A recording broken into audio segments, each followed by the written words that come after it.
Welcome to Stories Sustain Us, the podcast where we explore the inspiring stories of individuals dedicated to making a positive impact on our world. I'm your host, Stephen Schauer, and today we have a truly remarkable guest with us. She's a great friend of mine, and for all the Texans out there, she's working hard for you every day. My guest today is Suzanne Scott, the State Director of the Nature Conservancy in Texas. Suzanne's journey began in San Antonio, where her deep connection to community and early leadership experiences set the stage for an extraordinary career. Her work with the San Antonio River Authority has been transformative, helping to turn long-neglected parts of the San Antonio River into a thriving natural, recreational, and economic resource for the city, county, and region.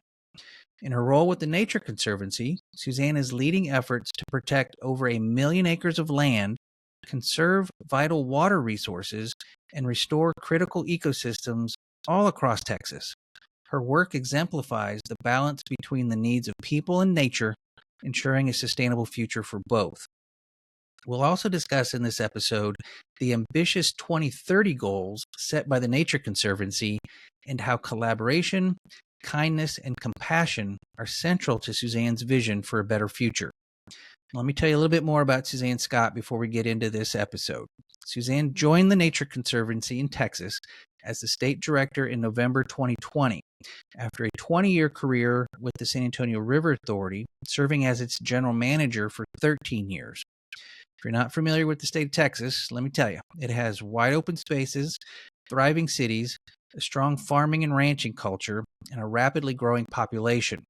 As state director for the Nature Conservancy in Texas, Suzanne establishes conservation strategy and public policy leadership to protect the state's cherished landscapes and support ecology, economy, public health, and equity.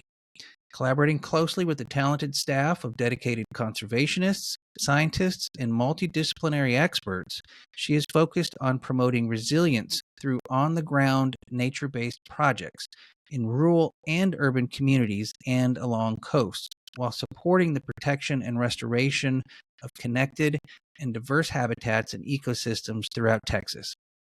Suzanne obtained her undergraduate degree from Texas Tech University and a Master of Science in Urban Administration from Trinity University. She is based at TNC Texas headquarters office in San Antonio. Like Sean Donovan, who I interviewed a couple of weeks ago, Suzanne is a friend and former work colleague. In fact, she was my direct boss and mentor for nearly 14 of the 15 years I spent working at the San Antonio River Authority. Working directly for Suzanne and the residents of the San Antonio River Basin was an amazing experience for me, and I'm grateful to have Suzanne join us for today. I have a little bit of housekeeping to share before jumping into the interview with Suzanne, so let me tell you a little bit about that. Today's conversation is a bit longer than any of my past interviews. Suzanne and I dive deep into her work at both the San Antonio River Authority and the Nature Conservancy in Texas. I think it's a great conversation about some really important sustainability topics. I thought about turning this episode into a two-parter, but I decided to leave it as one long show. However, since it is a bit long, I've decided to leave this episode up for 2 weeks to give everyone time to enjoy it before releasing a new interview.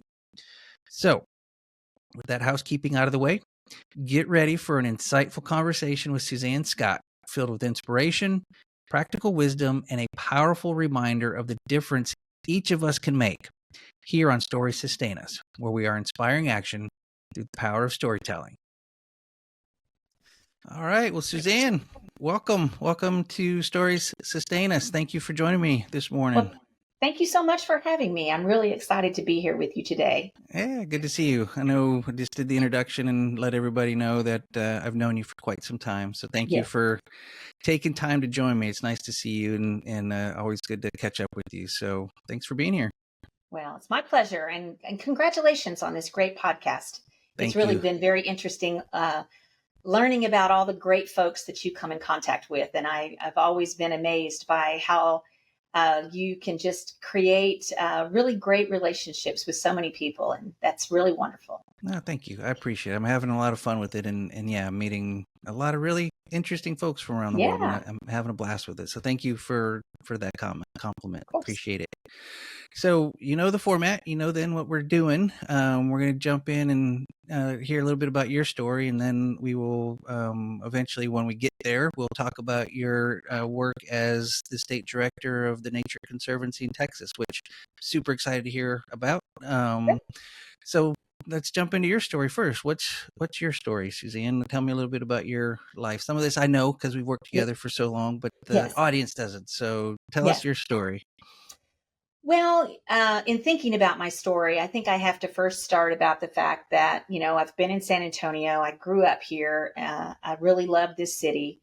And I think that it really has defined me being in San Antonio and really thinking about community. And as I was getting ready for this podcast, I was really thinking about, what part of my story it has kind of defined my career. Yeah. And I really think that, I grew up on the south side of San Antonio, which those of you that don't know about San Antonio is kind of a sort of was in the past a kind of an under resourced part of town. Yeah. And my mom was a single mom, and I have two brothers who are older and myself. And my mom um, grew up in San Antonio and on the south side as well. And then, got married to my dad. They moved. And then unfortunately that didn't work out. And they came back to San Antonio because my mom's mom, my grandmother, was here Yeah. and her support system was here, all on the south side of San Antonio. So that's kind of where I sort of had my roots and really began to, make my friends and my family on the south side of San Antonio. And of course, the river, the San Antonio River, is a very important part of the south side of San Antonio. And although I didn't know that my career would take me there, I passed over that river so many different times. And my grandmother lived right down the street from Mission Concepcion, which is a mission, one of the Spanish colonial missions that Yeah. became part of the World Heritage I think it's my favorite. designation. Yes, it's a beautiful It's a mission, and beautiful it's mission. Yeah. yeah, yeah, and it's such it's literally in a neighborhood. So most people that come to this World Heritage site thinks, oh, these places are going to be sort of defined by some amazing area around it or something. And this is just you drive up and it's in a neighborhood. And I would go to this mission all the time. And again, between the river and the mission, I just enjoyed it as living on that part of the city. I didn't really realize that my career would take me down that path. Yeah. But, I enjoyed growing up there and really enjoyed just kind of the river environment and all the wonderful natural elements that the river had. And then, of course, it had been channelized, so it wasn't Yeah, I was going to great. ask. It had Yeah. already been kind of Yes. straightened by the Corps and by the city and county and by the River Authority. Yeah. We didn't know Um, anything different then, right? With that right. was the river. We didn't Right. So know. your memory of childhood memories of the river was the kind of the trapezoidal Yeah. storm water drainage ditch. That was the river for you. That's what we knew. Yeah. And it was, my brothers used to go and explore all the time. And of course, my mom didn't want me going down there because that wasn't safe. But so anyway, I mean, I really enjoyed growing up there. I went to a South San Antonio Independent School District is the school district that I was raised in. Yeah. So I went to elementary school and middle school and high school, all in the San Antonio Independent School District. Again, a very inner city type school district. And it was, the school district that I went to, we would really, I did the dance team thing. It was my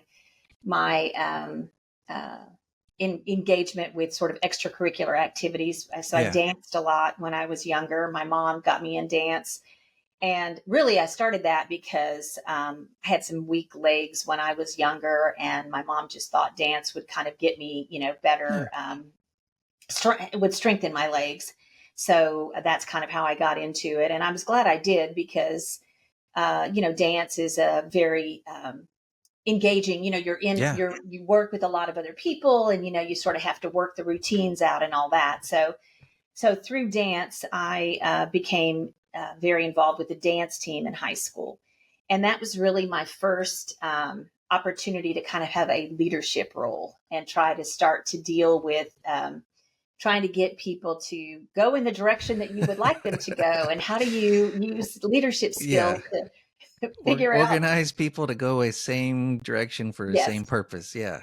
like Yeah. high schoolers, especially dance team girls that don't care about other girls telling them what to do. So, but that was sort of my first introduction to kind of leadership and what does that mean to really bring people along and really trying to make people understand that we're all better if we do it together and if we all think about how to solve this problem, in this case at that time dance team.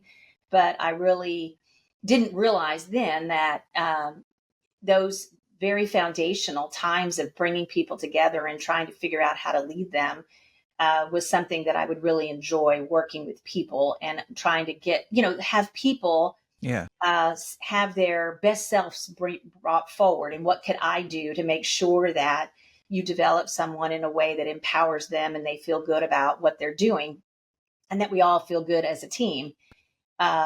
So that kind of started then, and I was on the French club and then did other, student government kind of things. So I sort of, between the dance and the student government thing, I really felt like that was kind of going to be my path, is really trying to figure out how to inspire and work with teams of people to have a common result. And that really took me into when I went off to college. I went to Texas Tech in Lubbock.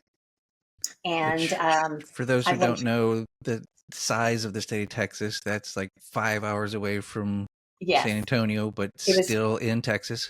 that was right. I mean, at the time I wanted to go as far away from San Antonio as I could without paying out of state tuition. And that's Texas Tech in Lubbock in the Panhandle. Yeah. So, and that was great because I did go away pretty far, which was a great experience for me to kind of get away from being at home and sort of the responsibilities I felt, with, as I mentioned earlier, my mom being a single mom and, Sure. Just the pressures of that and always wanting to make sure that I wasn't a problem to her because she had too many other things to worry about. Sure. But going away to college, I think was a really great experience. And I studied advertising public relations then, which is sort of communications degree.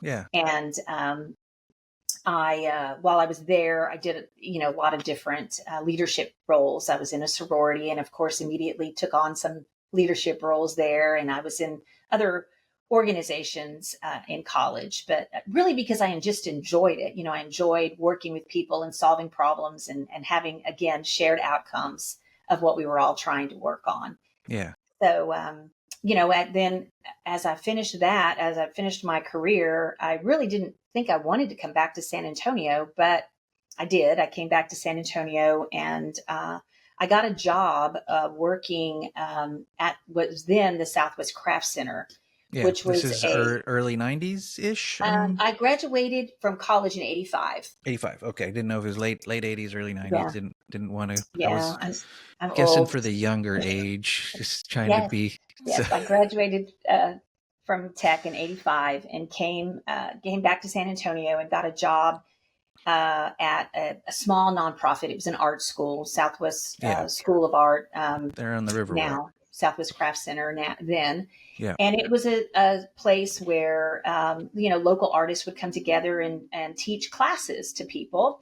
That's a great little place. Yeah. It was in an old convent, Ursuline Academy. Mm-hmm. And it was a beautiful historic building on the Riverwalk. Again, my first job on the river. I mean, there's a connection here. There's a theme running through your life here. Theme. The river runs through it, as they say. Yeah, absolutely. And so I got this job, and it was a great opportunity for me to learn about writing press releases and being a communicator and talking with the media about what we were doing there at the school. And then I got the opportunity to get another job downtown San Antonio. I worked for Via Metropolitan Transit, which is the transit company, and they were doing a big downtown improvement project called Tri-Party, which was a project that brought together the downtown owners, so the merchants associations downtown, the transit company, and the city of San Antonio, to kind of come up with a real big improvement project for downtown, transit oriented, but it was mainly just uh, making sure that the river was a better place, right? And not the river, I mean downtown, not so much the river. Is it helpful here maybe for folks who aren't completely familiar with San Antonio? So the San Antonio River, because we're going to talk a lot about that. I imagine we already are. Its headwaters is north of downtown, a few miles north of downtown, flows through downtown, and then goes another 240 miles or so to the coast. Right. And the Riverwalk, the core of downtown, that the Horseshoe Bend, the area. If you've seen pictures of restaurants and hotels and colorful umbrellas and mariachi bands and things like that, of San Antonio, that's the very core part of downtown San Antonio. The river, I suspect, in this time frame, late 80s, early 90s, north of that core business area, Riverwalk, and certainly south into your old neighborhood, the river was a forgotten thing during those times. So absolutely. So I think it's important to tie that little bit of information into your tri-parties of, when people talk about, you're talking about kind of improving downtown on the river. If people are like, well, you already had the Riverwalk, what is there to improve? There was a lot to improve with the river and the downtown area, other than that really core central Riverwalk area. Am I telling that story accurately? Absolutely. I mean, the river then, it was definitely focused on that main sort of tourist attraction downtown, which is the Riverwalk, the Horseshoe that you talk about, where most of the river restaurants are located. The the river itself, sort of north of downtown, really was, like you said, it was just sort of overgrown and not really anything for people to enjoy, nor was it the south.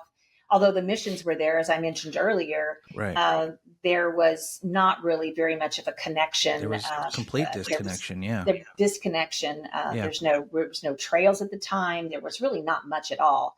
It was just focusing mainly on that downtown part that had been developed, really, as you know, through Hemisphere, and then, over the years became kind of that tourist attraction and a lot of the convention business that kind of grew up around it. So all that downtown.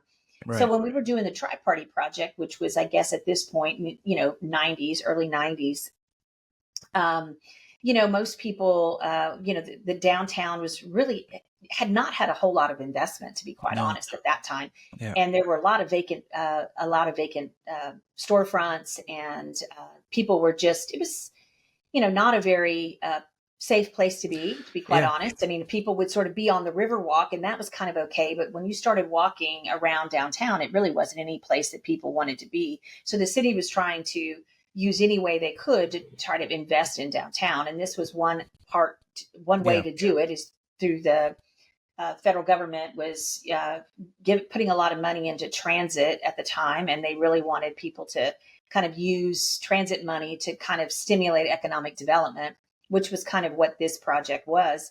So, it was a huge downtown construction project. And had to work with a lot of different property owners, and trying to connect the value of this project, considering the fact that it was going to close down streets for a long time, and people were going to they were already economically stressed, and now we were going to put even more stress on them. Right. But it was my first experience doing a big public improvement project, and really trying to understand how to connect the dots between the project itself and the goals and objectives that you're trying to achieve, but also working with the communities that are affected, in this case, downtown property owners and business owners, and how to, pull together both the funding sources for the project, as well as the communications aspects, as well as trying to get people to buy in on the outcome of the project that you were doing. The vision, exactly. So that was kind of my first, my first effort there when I worked at VIA and did this big Tri-Party project.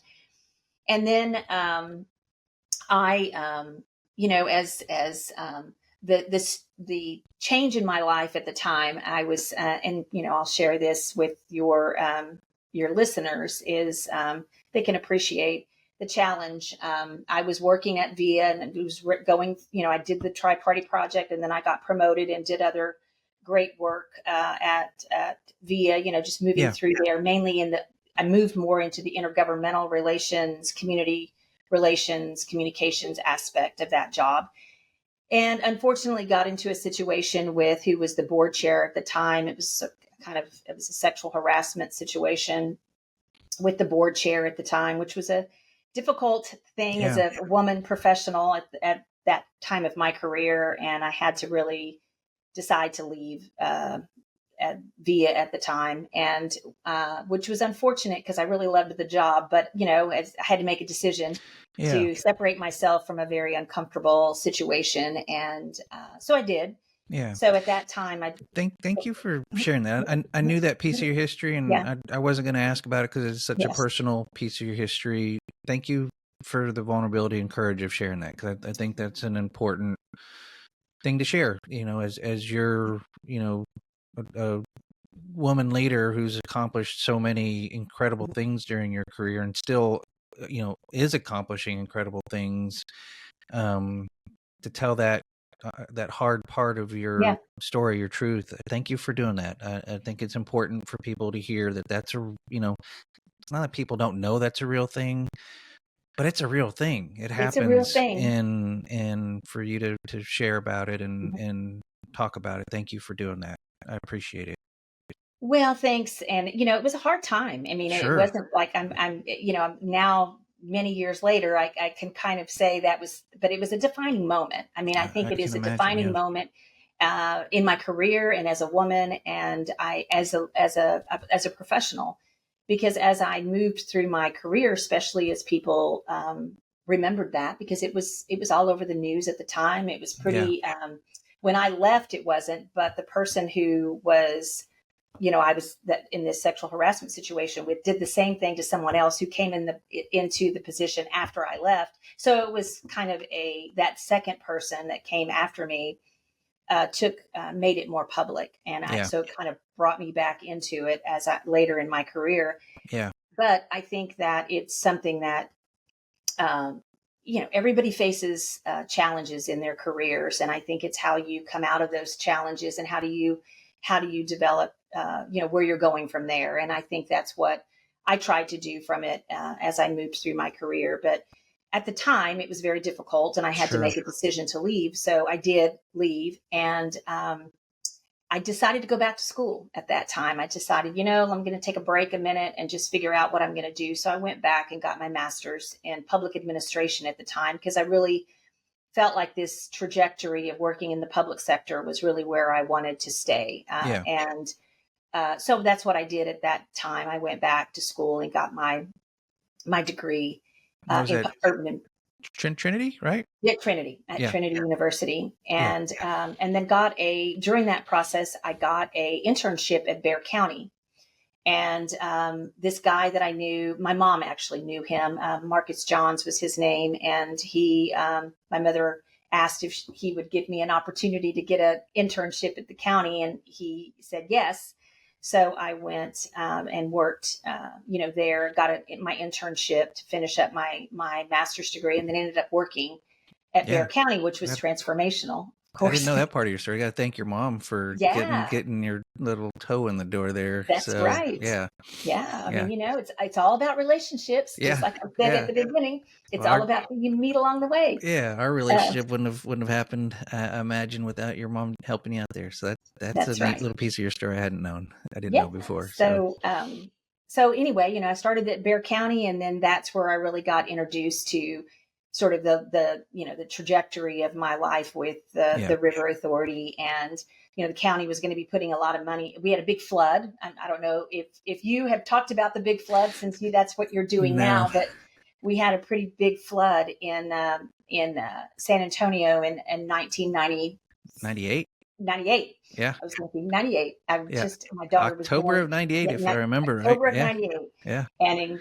And so that flood really started getting the county and the city and others really trying to focus on what the heck are we doing about flood infrastructure in San Antonio. So I started getting involved in that, bringing together stakeholder committees. And then that, we did the big project with the River Authority at the time to look at what we were doing for flood infrastructure at the time in the response to that. And that at the same time, this river improvements project process was also starting. So we Kicking were off. doing Yeah. the flood of 98 response, but then, right a couple of years before that, the county was already thinking about this investment in the river. So those two things sort of came together, investing in the river for the purposes of improvements to that infrastructure, as we were talking about earlier, expanding the river for really at that time more of an economic development purpose, not so much flood control. But these things kind of started blending a lot at the county.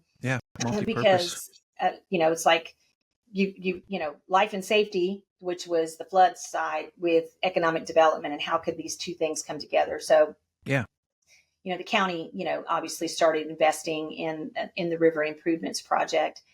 But, really it started as just working with the community and figuring out where to go with these improvements and taking old project plans and kind of bringing them with a new focus and trying to, start that river improvements project then at the county. And then that just took me into the River Authority. And then, of course, there for 20 years, did great work at the River Authority with both the museum reach and the mission reach, and I'm sure we'll talk about that a little bit more as we go through my history. And then that just catapulted me into where I am today, just really around nature and water, and really trying to make sure that nature is not just a nice to have; it's a need to have, and that's been my focus for a very long time. Well, let's touch just a little bit on some of the stuff at the River Authority. Sure. I had Sean Donovan on the show a couple weeks ago, and he talked about the mission reach a little bit, and we focused that conversation, as you can imagine, Sean, about the muscle and the muscle study and its survivability and all the amazing work that's being done. It's not just survivability now; it's actually thriving. They're reproducing and where it's amazing. So.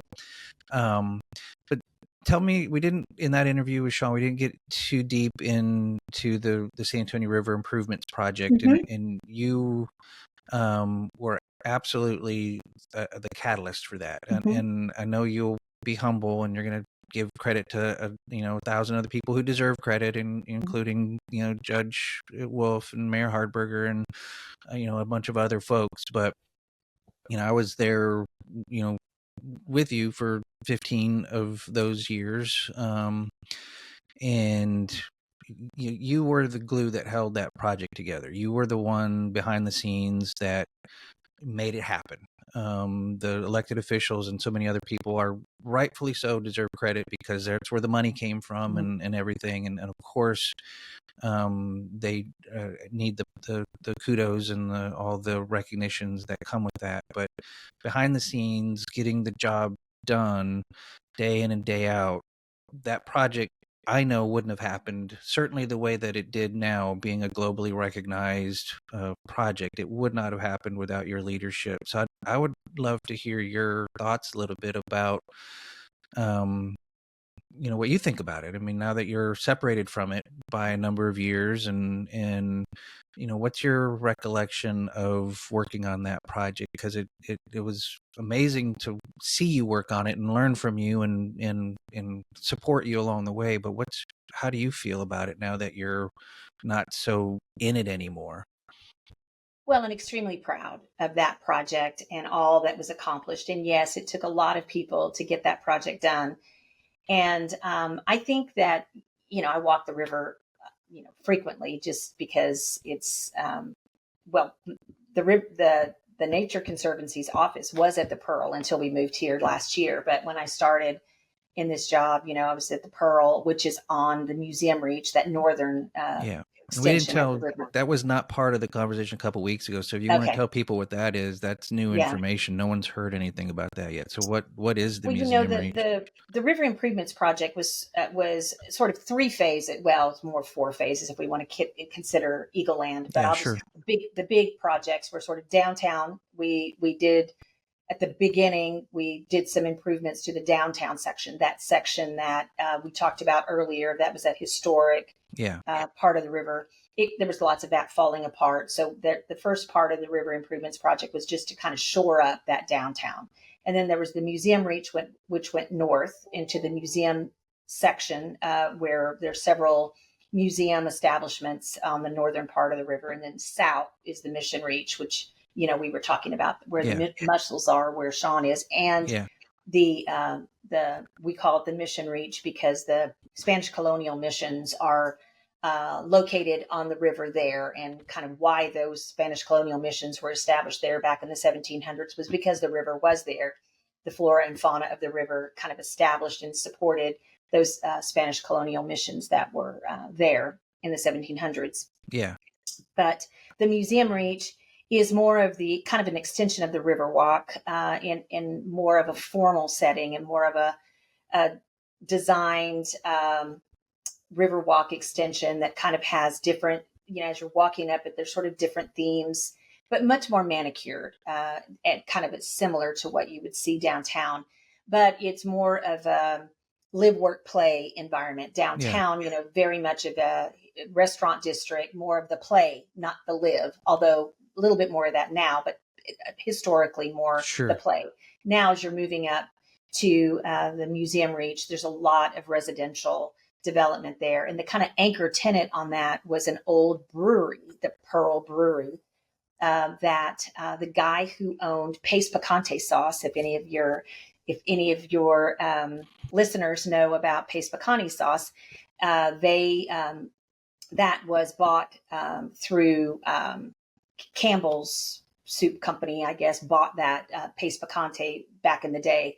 And Kit Goldsberry was part of the owner of Pace at the time, and made a lot of money through that sale, and took a lot of the money that he got from that and sort of reinvested it into this Pearl development. And it's called Pearl because of the Pearl Brewery that was there, and beautiful historic location. And that had really gone. I mean, it's just was back in the day, it was just an awful place as far as, it just gone to disrepair. Nothing was really happening, but beautiful buildings on this place.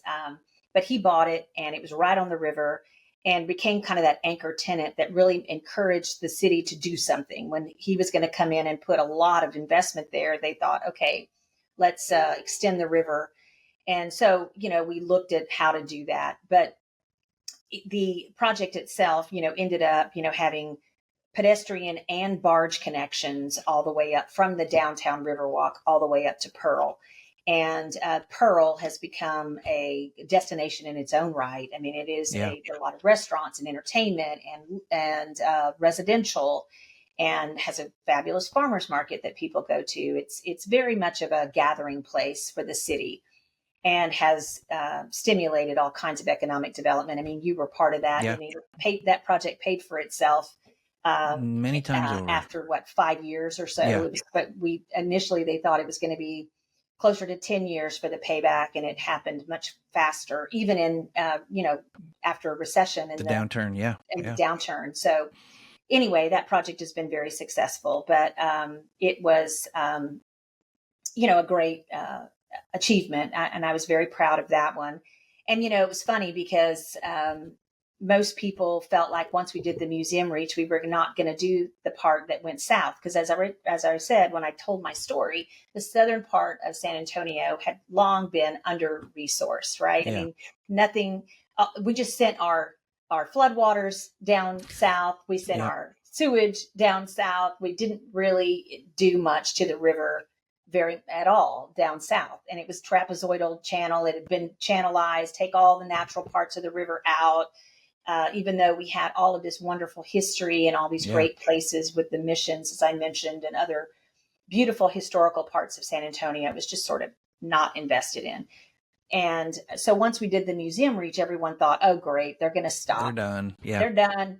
Yeah. And because that was all, I mean, and that part of the project was all locally funded. There was no federal dollars in that project. It was easier. It was kind of easier to button up, right? And you could do the economic return. You sort of saw it with the Riverwalk. It wasn't like a hard sell, right? Yeah. I mean, as part of a sell. I mean, Sure. There was a vision available with the existing Riverwalk that you could say we're expanding this already successful thing. We're expanding that. Right. Exactly. It was more something that people kind of got and understood. Right. The southern part, not so much. I mean, we were talking about an ecosystems restoration project of a river and how does that work? And whole new story to tell. Yeah, and the federal government was involved because it was originally a Corps of Engineer project and they still had to stay involved. And it was like, oh my goodness, this is so complex. Yeah. And much harder. And that's where I think the River Authority kind of shined, in my opinion, is the fact that the River Authority could be the constant organization through changes of mayors and county judges and commissioners and other priorities that were in the city, that were going on all over the place. We were trying to hold together this very complex project that took a long time to put together. And so, I'm really proud. I'm proud of the museum reach. Don't get me wrong, but I think I'm more proud of the mission reach because it could have gone south, literally gone south many, many times. I mean, because it was so hard. I mean, it was anytime you're dealing with the federal government trying to bring money in, and then, the federal government was not putting money into ecosystem restoration projects. They were thinking flood control, navigation, much more important than ecosystem restoration. Yeah. They didn't want to come in and fix their rivers that they had screwed up. I mean, they just wanted to move on to the next thing. Why go back? It works for flooding, so why do we need a natural native environment that is thriving? Yes. Yeah, it's very utilitarian. Yes. So I mean, but we, I think, just kind of plotted through saying, no, we've got to figure this out. Yeah. So we had a lot of twists and turns with the federal government. We ended up taking over for the federal government and saying, let us move this project forward. And we got money through every way that we could because the federal government, many of your listeners may remember when there were things called earmarks where you could go in as a congressional member and say, I want this project and I want money, and put it in appropriations, and that'd be done with it. And that was kind of the old way, the good old boy way of doing projects. Well, that changed right when we were trying to do the mission reach. And, we had to get it in. We had to try to get this project in the budget, which we could never get it in the budget because it was never really a priority by the Corps of Engineers. So we had, twists and turns. We had great champions. I mean, at the time when we first started, Kay Bailey Hutchinson was our congresswoman and our senator. Yeah. And she, helped us at the beginning of the project to try to get this thing going. She was awesome. And, but, we had many people since then. But anyway, we kind of got it going. And I think that is really what started. And then we used every trick in the book to try to get that project moving. And we did. I mean, we took over for the Corps of Engineers. We changed all of our agreements. We took the risk of moving that project forward before we knew we had the money.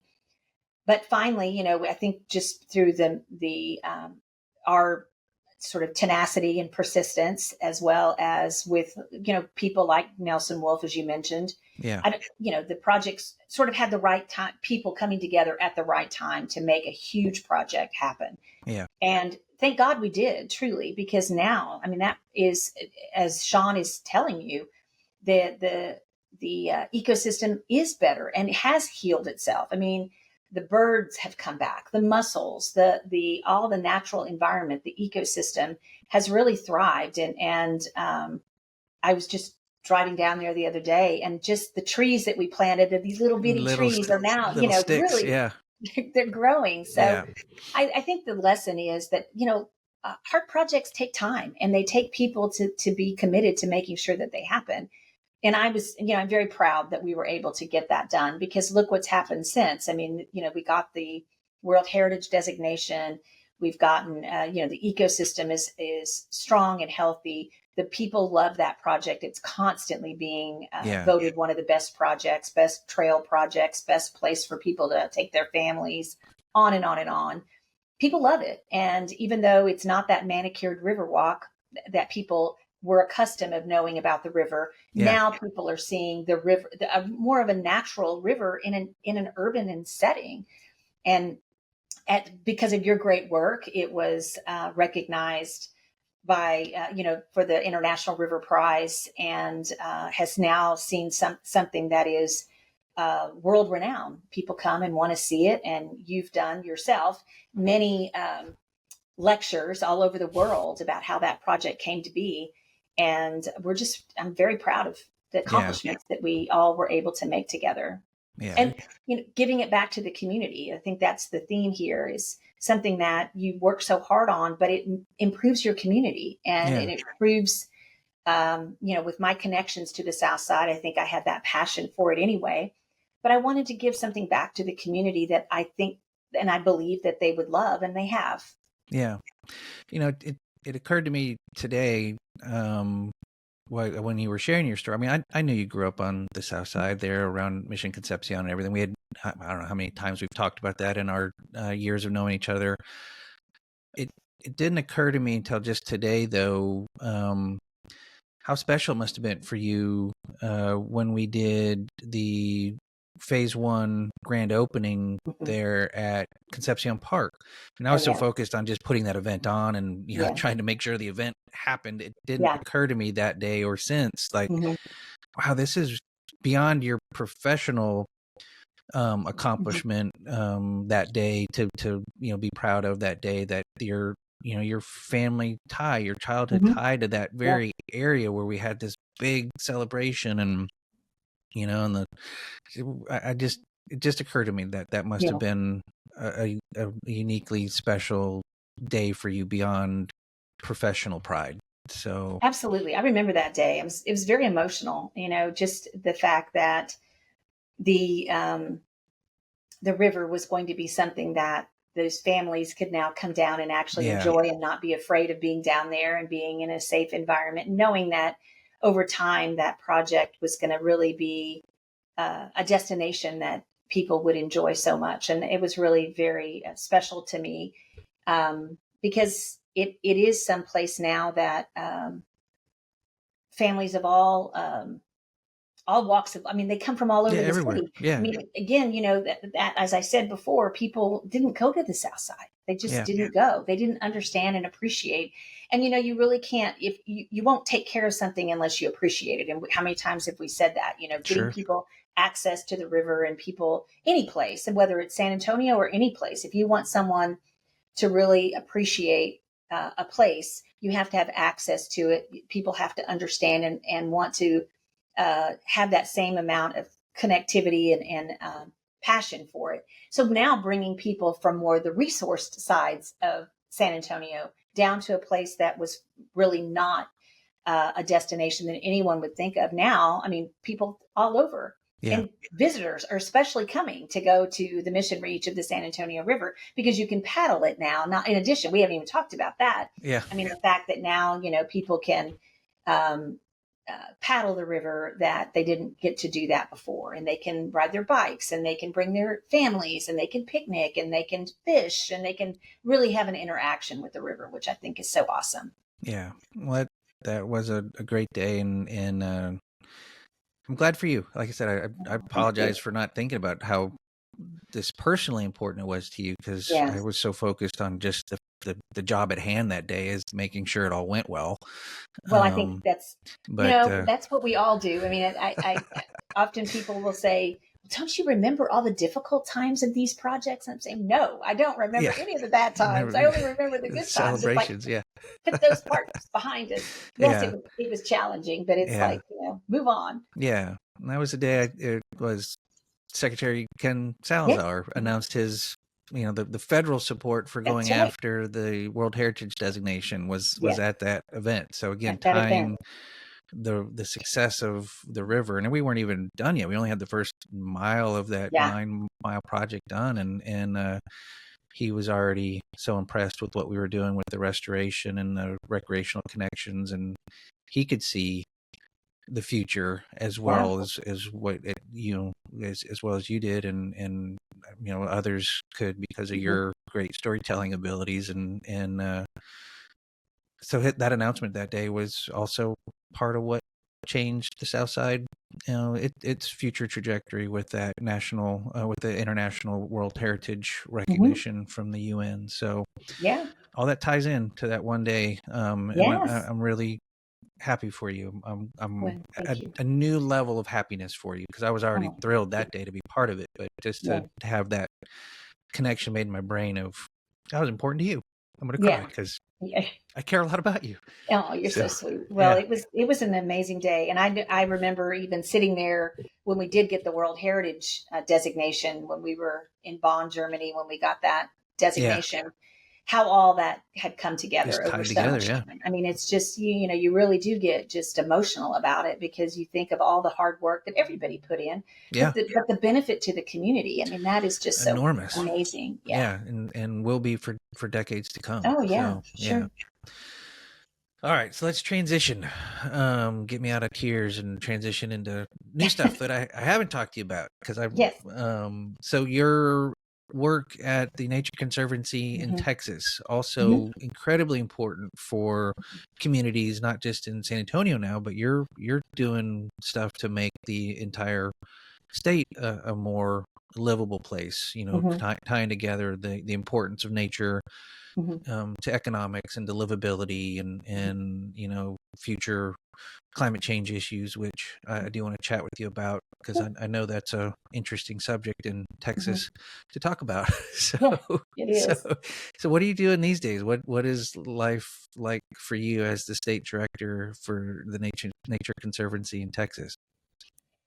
Busy. The Nature Conservancy, when I came here from the River Authority, the River Authority was, 200 employees, and, a great um, organization, of course, and had a great team.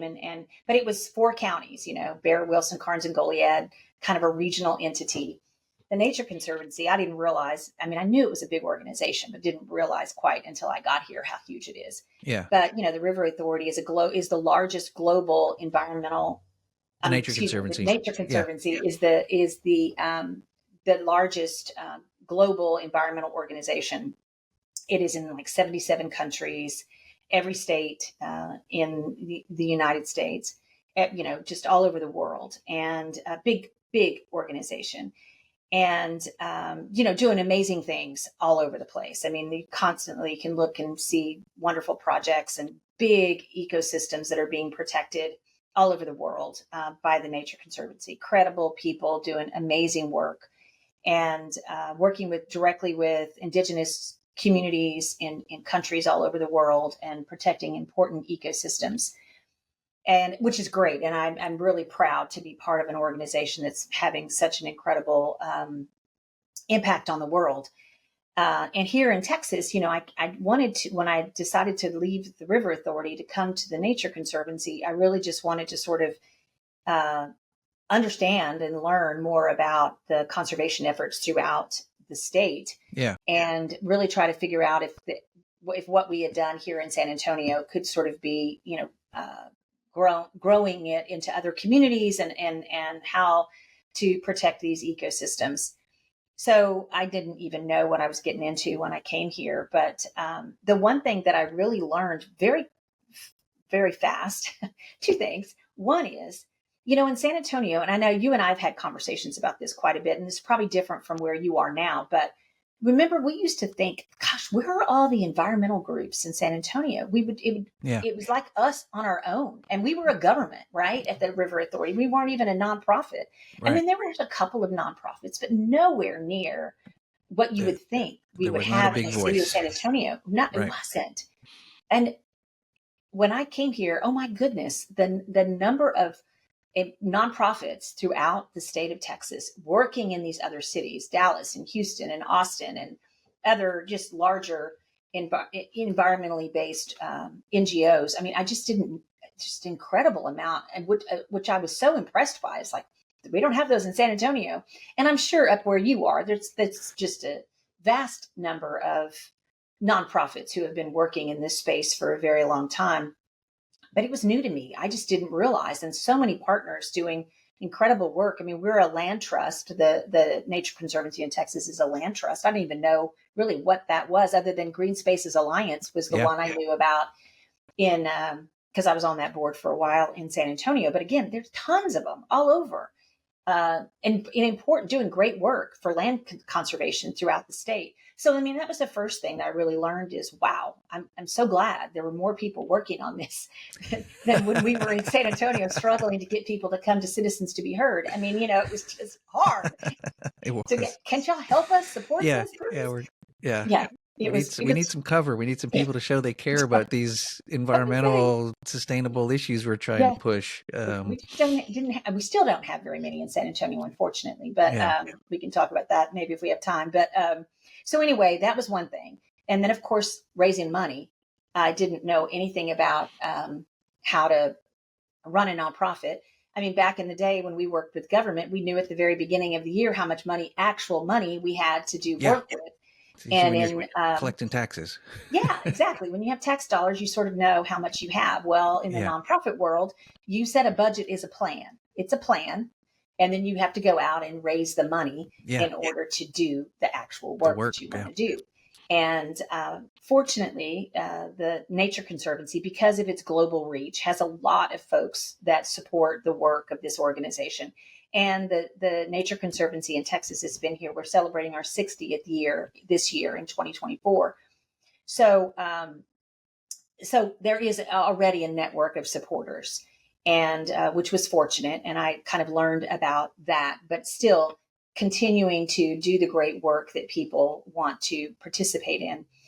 I also, when I got here, realized that this organization did not really have a strategic plan, had not done much recently about kind of, okay, what are we trying to achieve? What are our outcomes? What are you aiming at? Yeah. So we started that here, strategic plan. I mean, the big organization had some goals and objectives, but we really hadn't tied ourselves up to that very well. So when I came to the Nature Conservancy, they had just gotten a new CEO, Jen Morris. She's the CEO of the big TNC. Yeah. And so she was coming in. She came in from Conservation International. So she had already had been working internationally. But when she got here, she realized we had to have better tracking mechanisms for goals and objectives. So at the same time we were trying to do work in Texas, she was also working at the larger organization. So since then,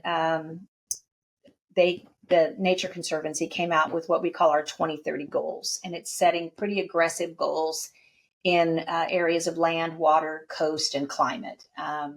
So now we have these big goals, and people can come to the TNC website and sort of learn more about the specific targets. But for the sake of this, it's about land protection and land improvement, water protection, water improvement, coastal protection, coastal improvement, fisheries, all of that. Yeah. And then, of course, climate mitigation and adaptation, so both trying to reduce carbon emissions, but also adapting to the changes of climate change that we're all seeing. Right. So there's goals and objectives in all of those spaces, just audacious goals.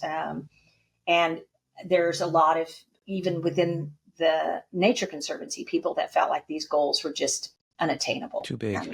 Too big. And, the future will tell. Aim high. Yeah. Aim high, right? Right. And so then we started connecting the dots between what we were doing in Texas up to these 2030 goals. So that's sort of been our focus over the last few years, is really making sure that all the work that we do, we can track our results to these outcomes that we're trying to achieve. So really in the work that we're doing, this organization has been focused a lot on land protection. We have just celebrated this year our millionth acre milestone. We have protected 1 million acres in Texas.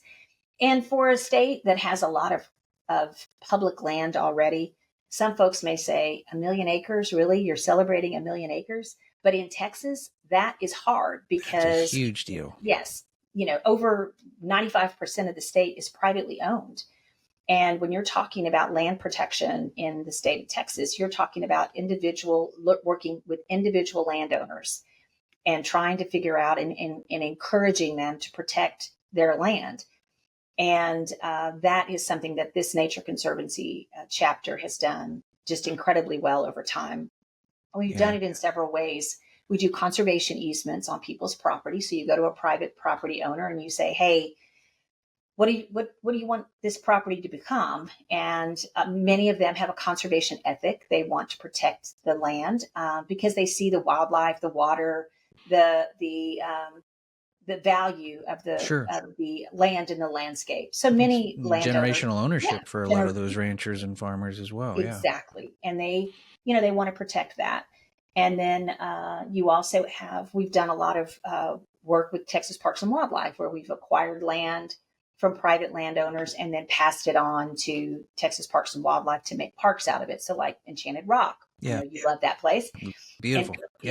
Enchanted Rock and Powderhorn and South Padre and Big Bend State Park. All these great iconic places throughout the state. We've been involved in one way or another. Honey Creek is another one that's close to San Antonio, the Brackenback Cave where the bats are. Amazing place. Yeah. Just great places. So through that process, we have about 37 preserves in Texas, but also all this other land that we've done with Texas Parks and Wildlife. We've also done with private landowners. But now, today, Texas is growing so fast, and the fragmentation that's happening on the landscape is serious. And we're working with Working Lands right now to try to encourage the agricultural community to put even more conservation easements on their property. And they are, and fortunately, as we're going into this sort of next generation of wealth, and there's a lot of land transfer going on right now from the older owners of these properties to the next generation. Yeah. And the next generation is not going into agriculture. They are moving to cities or doing something else. Agriculture, it's a hard business, right? You don't make a whole lot of money running cattle on a piece of property.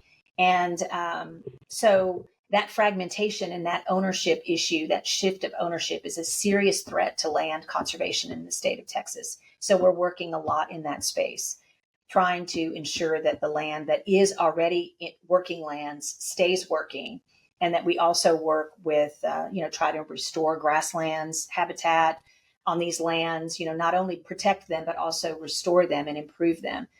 Again, for the main reason of habitat protection, but also water. As you know, in Texas, water is such a big issue. And the land water protection, the aquifers that we have here, the river systems, trying to protect the river systems, the surface water, as well as the groundwater. We're very involved in that kind of activity here. So very important land protection and water protection work that we're doing here. We're doing great work in the areas of environmental water transactions. You may remember when we were working together at the River Authority, we did this Bay and Basin Area Stakeholder Committee where we tried to set targets of how much water needed to be in the river. And I'm sure Sean probably spoke about that a little bit when he was talking about the flows in the river, trying to maintain enough flows for those mussels to survive. Yeah, everything, aquatic species to survive. Yeah, we didn't really get into that so much with Sean, but that's a great tie-in with what you're doing at the Nature Conservancy to make sure there's water in the rivers, because that's a real threat. It is a big threat. And, in San Antonio, the San Antonio River is a spring-fed river. And when we drink the water out of the aquifer, the springs go dry, and then there's not as much natural flow going into the river. So here in San Antonio, we augment that with reuse water. Yeah. But throughout the state, for folks who don't know, reuse water is recycled wastewater. Yes. So and when you flush a toilet or take your shower or whatever, that water is cleaned up to a very high level and then put back in the river. And in many instances, the San Antonio River frankly wouldn't exist without that recycled water. So yes, that's right. It's the we didn't future. have the people around the world are going to have to do that. It's the future. It's the future. We wouldn't have a river walk that everyone loves to enjoy without that. Right. Here in San Antonio. And because the decision at the time was the highest and best use of that aquifer water is to sustain people, right? I mean, Sure. so drinking water. Which is So hard to find that balance, right? Yeah, we had to make choices. And the same choices are now today between people and nature. And oftentimes people always seem to take, the life of people tends to take more precedence over the life of nature. So in this Bay and Basin area stakeholder process that we did back in the day, we came up with flow regimes. Like, what do you need to make sure that you can sustain rivers throughout, different seasonal variations, because the habitat needs that, not only in the river, but also in the bays and estuaries. So we here at the Nature Conservancy are working with private landowners who have water rights on their rivers and trying to help work with them to have better conservation on their fields and in their agricultural uses, so that then we can lease or acquire those water, the difference, the leftovers, from the waterway, and keep it in the river. Yeah, that's great. So to try to get that down, have that freshwater flow in the rivers and down to the bays. And, it's an owner by owner, working on the back of the pickup with the plans. And really, I mean, that is the kind of work that we have to do with these landowners, because they have to trust you. They have to know that, Texas, again, our landowners have really amazing conservation ethic. And I think that a lot of times when people think about Texans, they probably think, a bunch of oil wells in their backyard or whatever. I mean, the perception is, yes, there's a lot of wealth, but there's a lot of conservation ethic of a lot of these landowners, and they want to do the right thing. And it's just finding that nexus, to try to figure out how to, either through a conservation easement on their property or through a water protection, we're just trying to work with them as much as possible. Yeah. But it's important work. And then in the cities, we're really doing a lot of nature-based solutions, trying to use nature as infrastructure.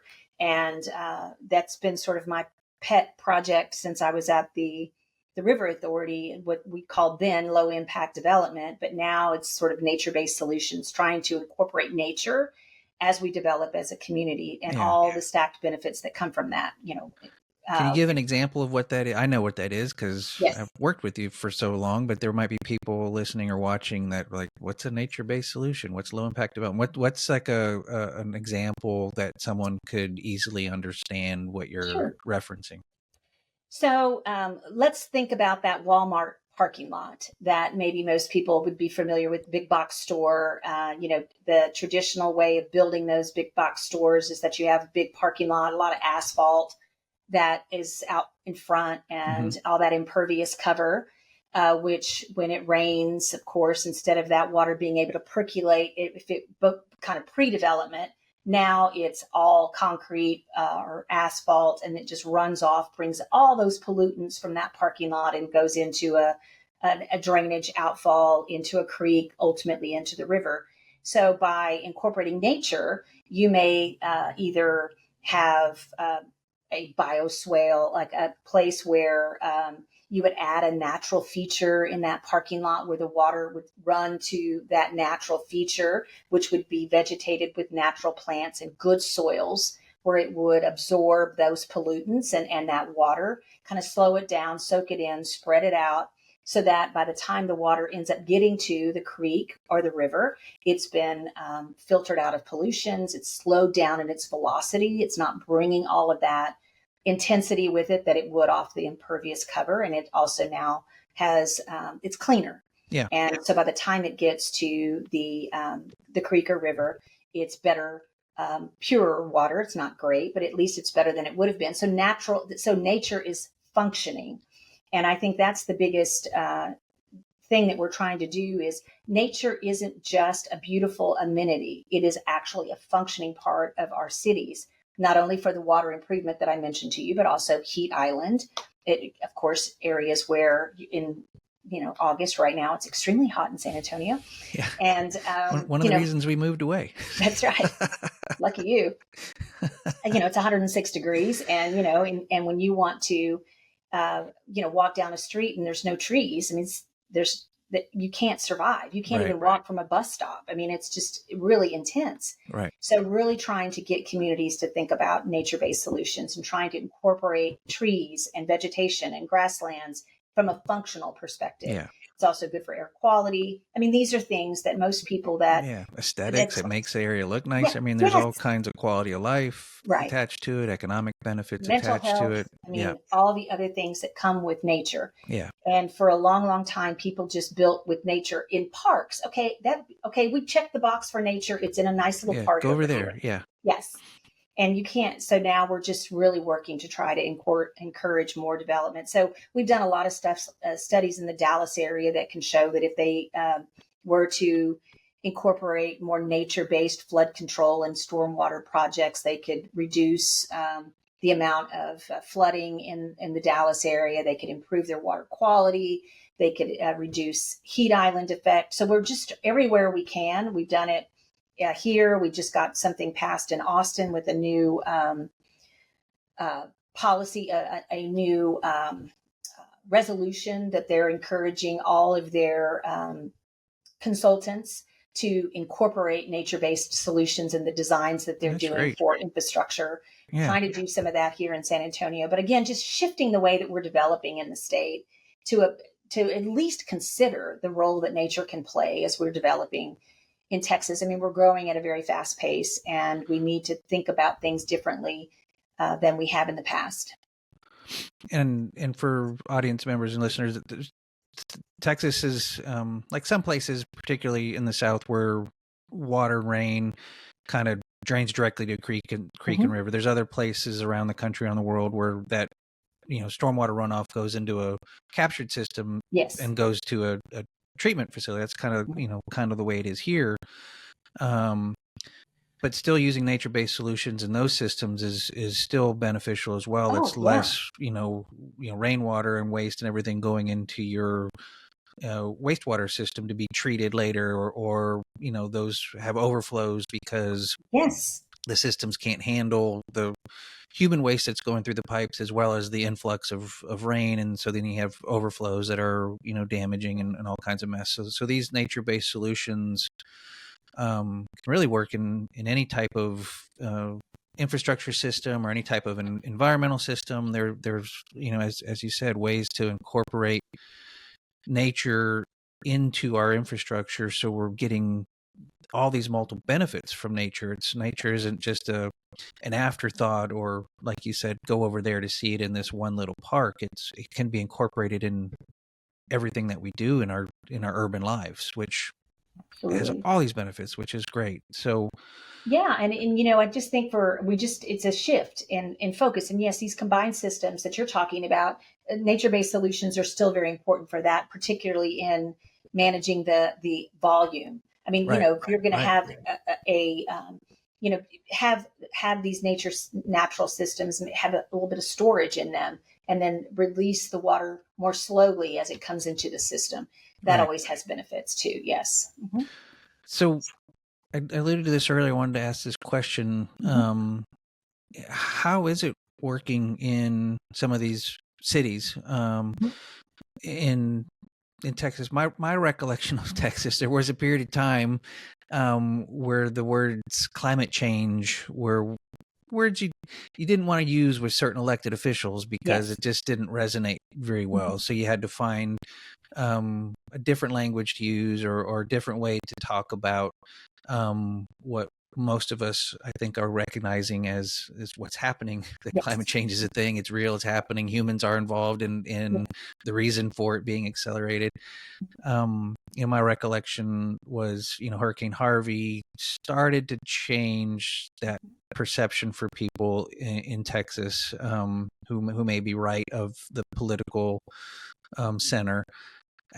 What's your experience with, working around the state? It's a conservative state in many areas. The cities are often a little bit more left of center, but it's still politically speaking, it's still a red state. So part of the show is, the power of stories, and stories sustain us. You're getting things done. We were able to get things done at the River Authority. You're getting things done at the Nature Conservancy. So what language are you using? How are you talking to folks, or can you explain to the audience the importance of speaking to your audience where your audience is, rather That's right. than forcing your audience to join you where you are? Like, That's you right. go meet them where they are in order That's to right. find that common ground and get things accomplished. And you're a master at that. I mean, you're so good at it. So can you talk a little bit about that importance of tailoring your message? You're still being truthful. You're still telling facts as facts, but it's the language that you use and how you tell that story to get someone to listen and want to cooperate with you, as opposed to shut down and push you away. So That's right. you're so good at that. Tell us how you do that, or why Well, it's thank important you. to do that. Uh, it is, in Texas, it's hard to talk about climate change in that, and because the fossil fuel industry is so important in Texas. I mean, it provides so much of the jobs that we have. It is, critical to the growth of the state, and it's even more. I mean, more fossil fuel companies are moving to the state, and which is interesting because we also have a pretty growing renewable energy Yeah, space. the But biggest solar yeah, farms and wind, and, and well, yeah, solar and wind is in Texas, right? and but with some of the storms that we've had recently, the Uri, which was the storm that we had a couple of years ago, that was an ice storm that kind of took everybody by surprise, and Yeah, and yeah, we lost power. Parts of Texas lost power for a week or so. yeah. And then even in the summertime, there have been threats to, blackouts or brownouts and blackouts, and reductions of power in this grid that we have. Texas, I don't know if your listeners understand, but we're a grid of our own. We do not connect to any other power system. So like in a lot of other states, if something happens in that state, they have Mm, relationships with and other draw, yeah. providers. Everywhere Not here. across the country except for Yeah, Texas, just here. people can Texas draw is on power from other parts of the country if they need to, but Texas, yeah, doesn't do that. we're an island. We have and that's the way they want to keep it. They Yeah, don't want to they don't want to be able to be connected. But the grid that we have here is very vulnerable to these kinds of shift in weather that on both extremes, yeah, too much cold and too much heat. So so you have to balance the fact that the most of our leaders in Texas, they say, well, we just need to have more gas powered plants, and really just pushing the fossil fuels, which I understand. I mean, I get it.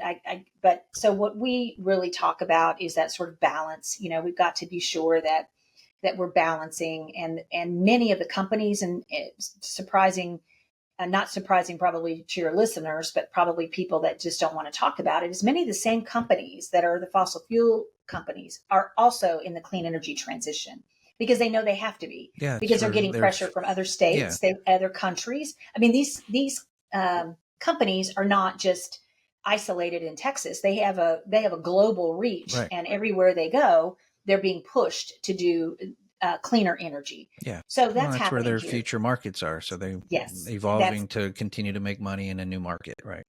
exactly. So, I mean, so some of the same companies are in that clean energy transition, and we know that, and I think the leaders know that. But we're just trying to navigate that situation. So, what we talk a lot about is finding balance. How can we know we're not going to be able to get to a completely get off of fossil fuels for a very long time, because there's just too much of a dependency right now. And even though we're all sort of moving in that direction, you still are going to need fossil fuels to get to where you need to be. But can you have that balance?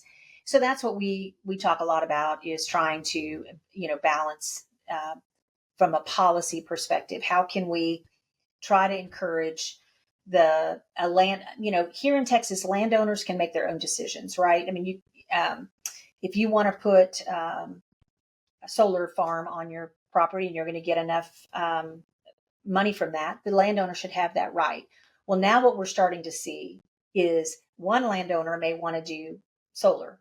The next landowner next to them feels like they don't want to do that and it's impeding their view. I mean, they moved to the hill country. Why do they want to look out now and see all this solar array on their neighbor, or these wind turbines? I mean, this conflict between adjacent landowners is becoming real. Wow. And now sort of the regulatory environment around property rights and the development of solar and wind is starting to become a real issue. And we're going to see that in the legislature this next year. And we're going to see how they respond to that, because you don't want to take one of the sticks out of the bundle of sticks that a landowner has, right? I mean, if you're over the opportunity to develop oil on your property, it's because of where you're located. You've got that bundle. You've got that Right. stick in your bundle because Right. you have mineral rights. Well, your neighbor may not have that same mineral right. So why are you taking out their stick, which may be, I can run, do a lease for solar on my property and make money, because I can't make money running cattle. I got to find something else. Sure. So it's this push and pull. How that plays out. So it's interesting to see what's going to happen on that. Huh. But a lot of what we're doing is, really just talking about climate vulnerability and what people are seeing and feeling.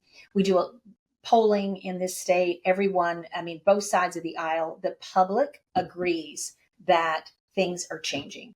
They are seeing more of an impact from climate, both from more severe droughts, more significant floods, hotter summers, colder winters. I mean, they're getting it. They see that things are changing. So I think what's happening, and this is how we talk about it, is no matter where you are on what the cause is, don't take necessarily a aggressive position against fossil fuels. That's not going to go anywhere. But if you can just recognize that something is happening, we have to be able to adapt to what's happening in the state. Yeah. So how do we do that? And so how can we better be much more resilient as a state as you're thinking about this as our new future? And so we talk about it a lot like that. Like how can we manage water in a better way? How can we make decisions that will ensure more resilience? How can we talk about heat island? How can we talk about flooding? And like in the new state flood plan, they just adopted it. Yay. Yeah. The first one. We're trying to build in nature-based solutions, as I talked about earlier. Again, it's not right now priority, but at least it's in the mix, right? Yeah, they included it in the they're talking about it. So I think that in the next iteration, it'll probably be get more points when you're talking about where the money's going to go for the state. So we're building that understanding, and also just the awareness of the state, the people that live here. Plus, we've had a lot of people move to this state from other states, where California and other places, which Texans don't want to admit that, but there are a lot of people coming to this state from other places, and that have more of an affinity and appreciation for the effects of climate change, and they're seeing it, and they want to do something about it. So we're going to see it in policy, mainly, more than anything, is how do we address this through policy? And and I think the younger generation is getting to some of our elected officials. So some of these younger elected officials that are coming in are talking about environmental issues in a way that is not so seen as so green. They're seeing it as they have to do it because their constituents are expecting it. Yeah, it's their future, right? So I think we're going to make the biggest shift as it relates to policy. And what's going to happen at the state, and how they're going to start to address, because, as we're growing as a state, as I've said many times, and trying to put more money into conservation, we just passed $1 billion for parks. It was called the Centennial Parks Fund here in Texas. So they're putting $1 billion into developing new parks. Well, that's conservation. Yeah. You're going to go and buy properties and put it into parks, and that's going to be a way to advance conservation. Nice. We're trying to put more money into conservation easements and trying to show the public benefits of private conservation. Because a lot of times people think, oh, you're just giving money to a rich landowner. No. We give that conservation easement. It has water benefits. It has air benefits. It has, all the other benefits that come from private conservation. Sure, you may not be able to go walk on that property, but because it's not developed, it's providing all these other benefits. Right. Well, love to hear all this and be curious to see how the next session turns out with some of those discussions. And I know we're going a little bit long. Thank you so much for staying longer with me. Just of course. So many fascinating things that you have to share. So do you want to be respectful of your time? So let's transition a little bit into now that you've shared all this great information, and listeners or audience members, I'm sure are inspired. They want to do something now. They're fired up like me. What can they do? What's a call to action that you can have folks do now?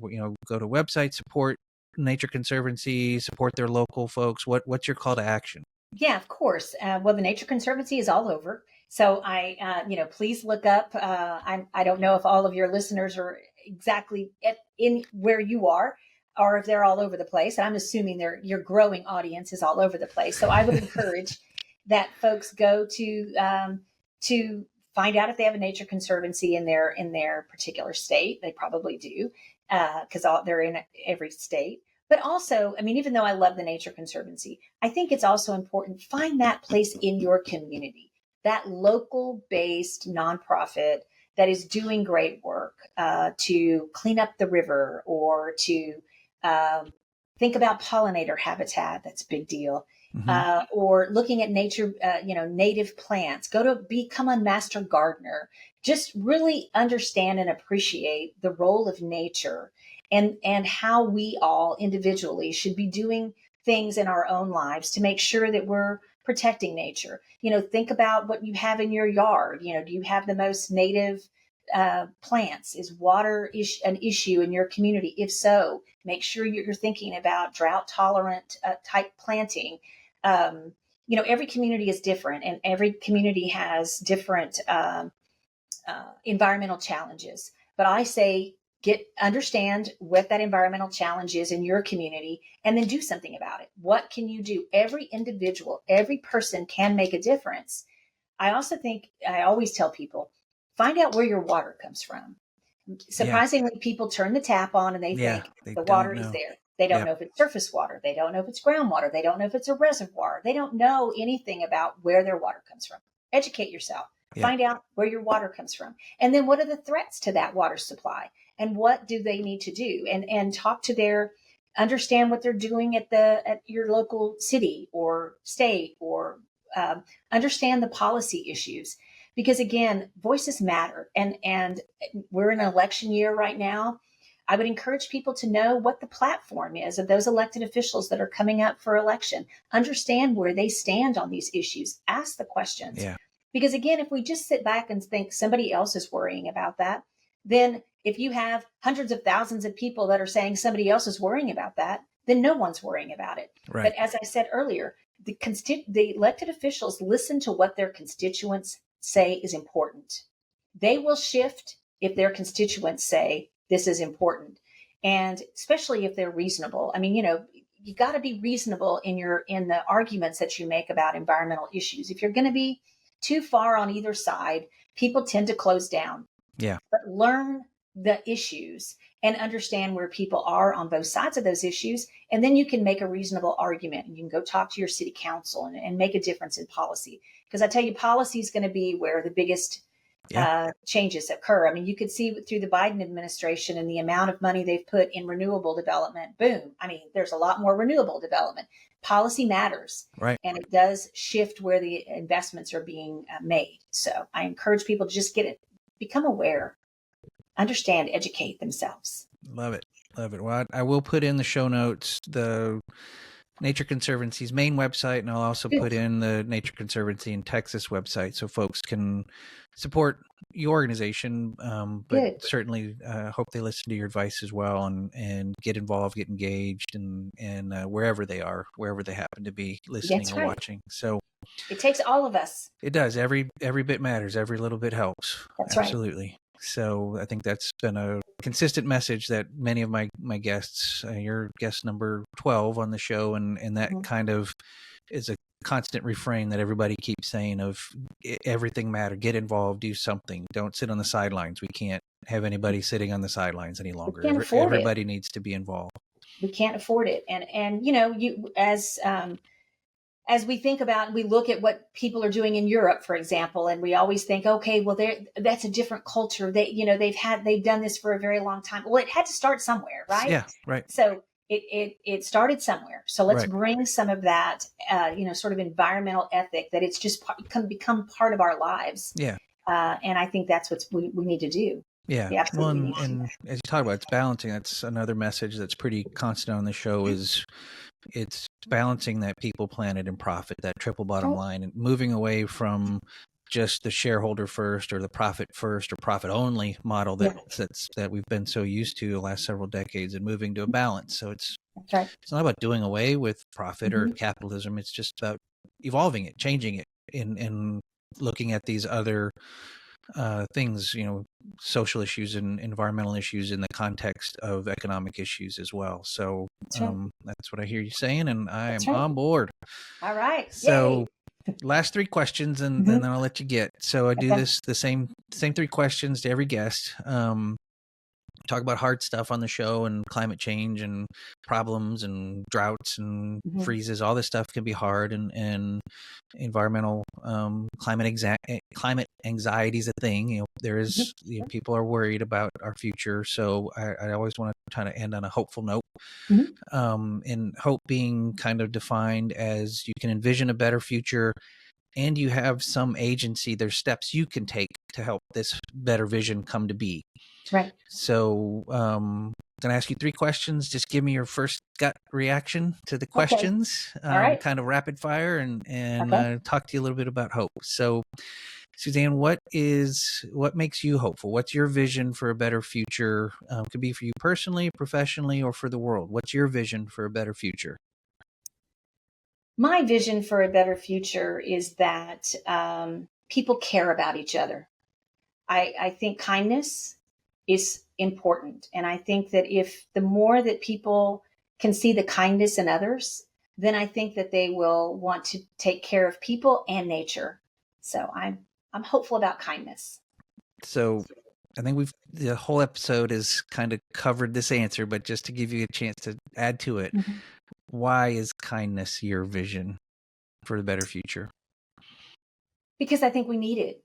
If we don't take care of each other, I think that everything else is not, it's just worthless, right? I mean, you see so many times how people are can be rude to each other or not take care of each other. And that can impact people's mental health. It impacts their approach to their daily lives.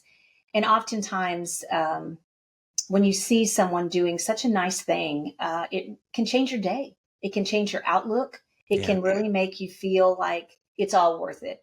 And of course, as you know, and we've talked many times in our personal lives, I'm a very spiritual person. Yeah. And I really think that faith is so important. And, Jesus' message to us is to be kind. And I think that's what we need to do. That is our purpose in life, is to just be kind to other people. And I think being kind to other people is also being kind to creation. Yeah. And we need to understand and appreciate what God has given us and what our role is while we're here. Right on. So last question. So imagine we are in that future. It is here. It exists. It's happening. People are being kind and compassionate to each other, to nature, and that's the world we're living in, where kindness is the default that everybody functions with. Yes. How do you feel about that? It would be beautiful. I mean, I think that the future would be, I think we would still be a very thriving and successful creation, and people would be kind to each other every day.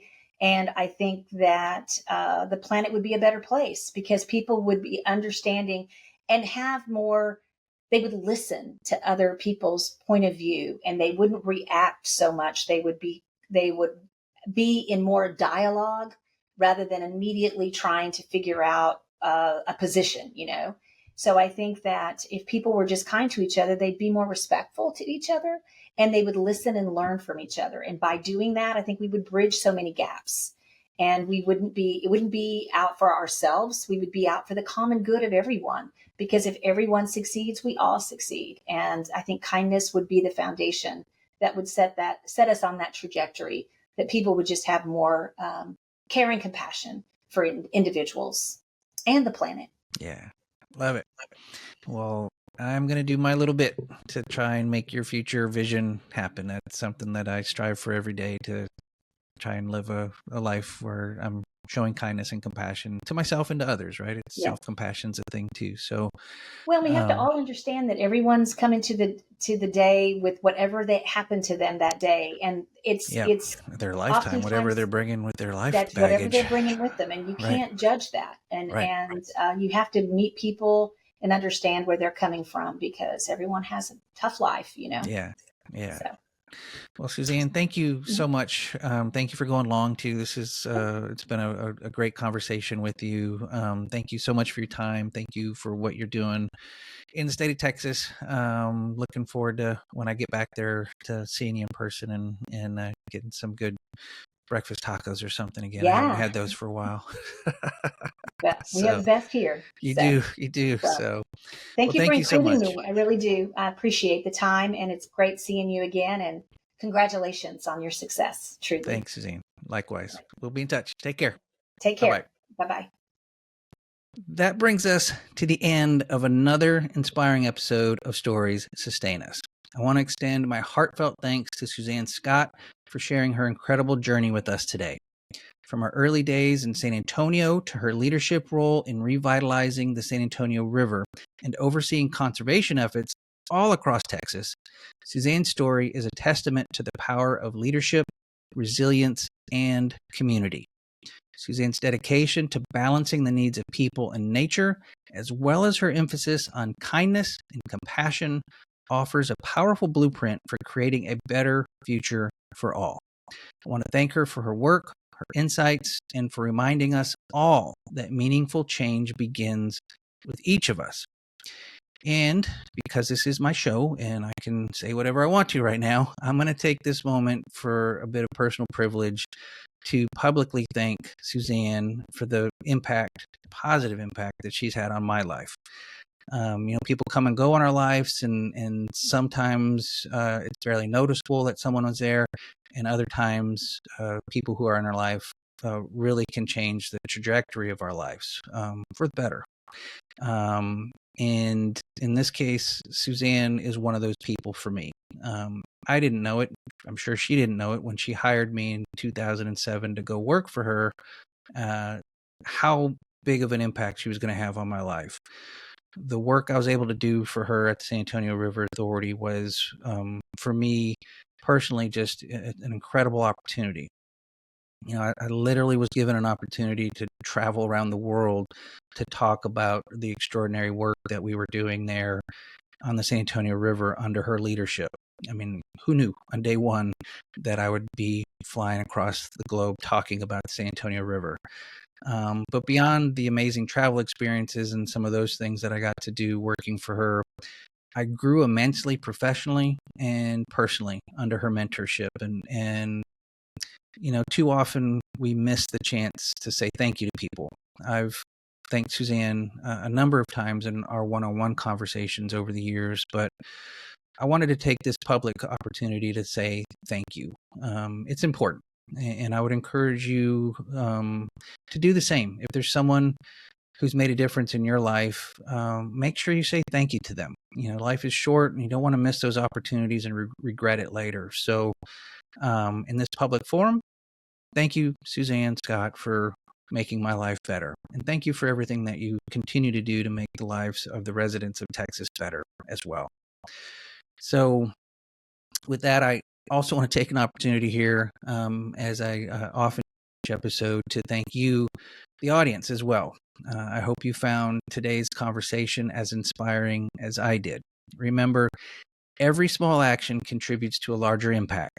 So whether it's supporting local nonprofits, engaging with your community, or simply showing kindness to those around you, you truly have the power to make a difference. And as always, if you enjoyed this episode, I would appreciate it. Please share it with your friends and family, and subscribe, rate, and review Stories Sustain Us on your favorite podcast platform. Your engagement really is important, so thank you for all your support. And as I mentioned at the beginning of today's show, I'm going to wait 2 weeks from today before releasing the next episode of Stories Sustain Us.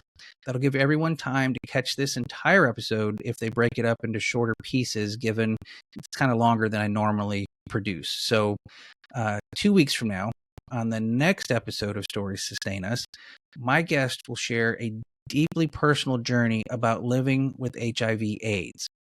From the challenges due to societal stigma and discrimination in the early years of the AIDS pandemic to the advancements in medication that has significantly improved the quality of life for individuals living with HIV/AIDS. It's a truly powerful story that connects with sustainability as it relates to global access to healthcare and humanity's efforts to eliminate deadly diseases. There's clearly still a need for awareness and support for those affected by HIV/AIDS. So I hope you'll check out this episode and learn how you can help with the eradication of the HIV/AIDS pandemic by 2030, creating a more sustainable future for all. This moving episode will be available on September 17th, wherever you listen to podcasts and at storiessustainus.com. Please do check it out. Till next time, I'm Stephen Schauer. Please take care of yourselves and each other. Take care.